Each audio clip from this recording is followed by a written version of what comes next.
Good afternoon. Good day to you, Chairman Ritter, ranking members, and distinguished members of this committee. I'm before you testifying in support of SB 353, an act concerning opiate abuse. And I want to thank the committee for its work on this bill. 10 years ago, I started a Milford Prevention Council in Milford, Connecticut, and the impetus was heroin use in our high schools. When I look at this bill, the bill does a few things.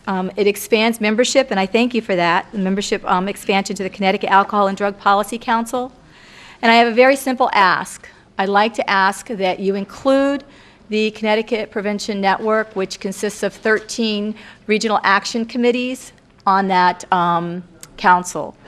The reason I'm asking is that when we were looking at putting forth our grant and our application to become a Milford Prevention Council and work on that, our substance abuse and underage drinking in our community, we didn't have any resources.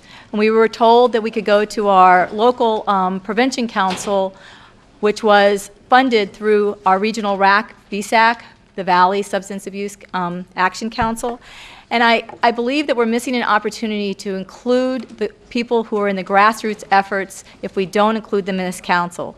They're strategic partners that link state abuse, substance abuse prevention, and mental health promotion priorities in local regional initiatives.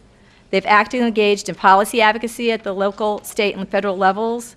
They've actually trained more than 500 people in the use of Narcan, held 20-plus community forums on opiate abuse and misuse, and they are the people on the ground level. So it's a very simple ask. I ask that you include them in this council as you are amending or looking at passing the, expanding the membership.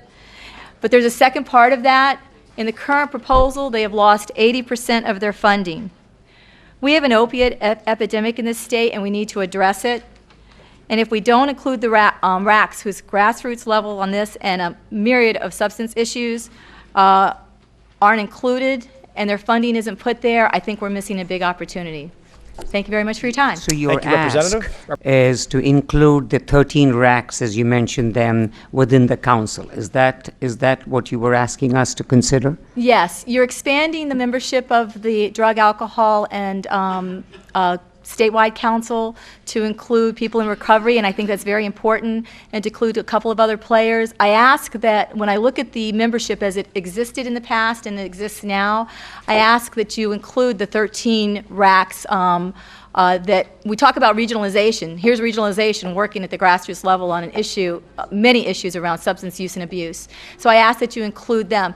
And a little bit of history, back in the Rowland days when this council was first formed at the state level, the RACs were included in that. So I'm asking that they be included so that you amend your language to include them. I have talked with the local, our local RAC about this, and she's very excited about it.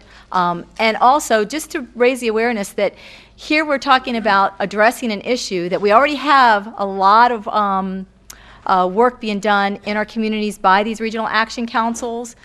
And it filters down to, you have the Regional Action Council, then you have your local prevention council, which is in your individual districts. And so it's where you need the information. It needs to come up from the local level in order to address this. And the work that they're doing already to put on these forums, to do mental health first aid, to address and train people in Narcan use, and their relationship with our state police on that issue really brings an expert level that I think that this council is in need of. Thank you. Thank you very much. Good in its intent, but it might dismantle what we already have a system going, in our state already. Do you have any similar concerns? Well, not if you, I do not if you include my recommended amendment, and that would be you're including then people at the local levels that represent and service the 169 towns. If you have any opportunity to contact your local regional action council, you'll see the work that I just cited is being done in your region as well. So I do not. I think that by adding them, you're only adding a level of expertise that is needed to address the strategic plan that you are asking to be put forth. But I must say that the RACs are, right now in the current proposal, losing 80% of their funding. So that's my plug for them. thank you for the testimony. And